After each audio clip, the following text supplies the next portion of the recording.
The destination of today's ride has a very dark history, and what this area represents in my youth caused me to become very prejudiced against certain people. And you'll figure out exactly what I'm talking about by the end of this video. So let's get going.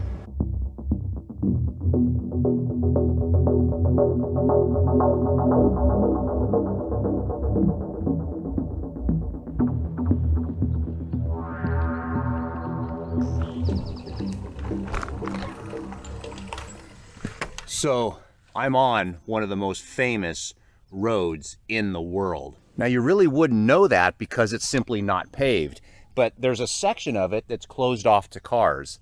This is called Dirt Mulholland. Today's ride is going to be about 37-ish miles with over 4,000 feet of climbing. There's two major hills. There's Mandeville and there is Sullivan. We learned as youngsters in school that the USSR, the Soviets, were evil and that they were developing H-bombs, and so were we. They were bad, we were good. This was the Cold War. I'm not great at history, I'm just telling you as I remember it, and how the media portrayed it to us as kids, and how school taught it to us. They wanted to dominate the world and destroy us, and we were protecting freedom. So in 1985, Rocky IV comes out. And do you remember Rocky IV? I sure do, because it was Ivan Drago and that frickin' hot wife of his. And the thing that was significant about that movie is it wasn't just two fighters then. It was now America versus the USSR. And if you remember, Ivan Drago was Mr. Science. He was getting just shot up with steroids.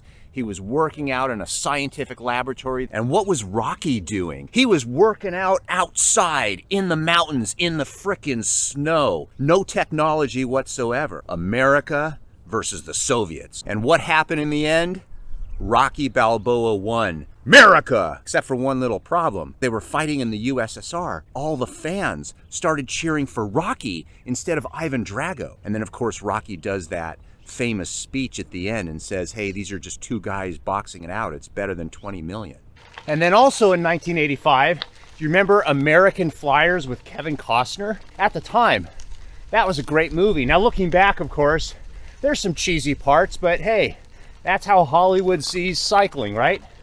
But what was significant about that? There was a team from the USSR. And of course, they made them look like stern, evil people with beards. God forbid you should have a beard in cycling. But the funny thing is, their jerseys were their flag. And of course, they made them wear those old white Bell helmets that would cook your brain. They were so hot, no vents, and everybody else in the race was not wearing a helmet. That was kind of funny. But this is how we portrayed the Soviets. So this is it.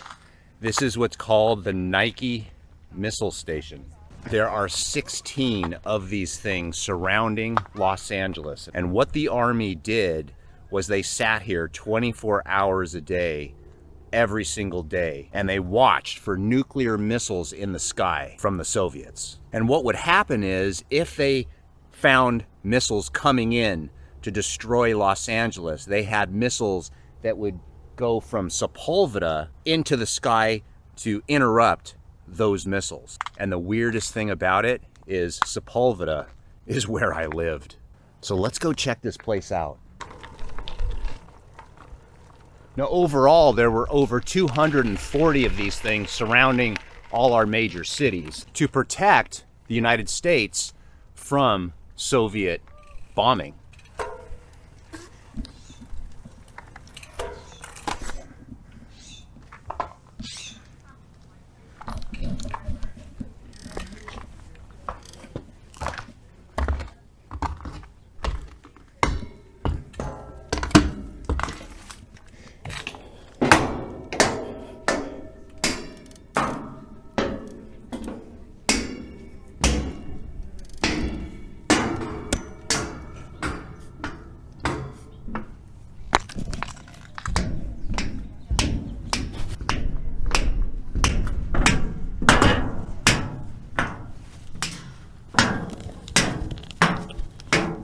You're a little afraid of heights like me, don't come up here.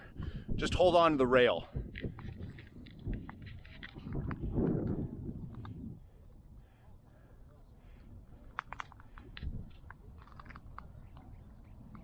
So over there is Los Angeles. I mean, Los Angeles is a big place, but the basic city is that. And then over there is the San Fernando Valley, and over there is Burbank.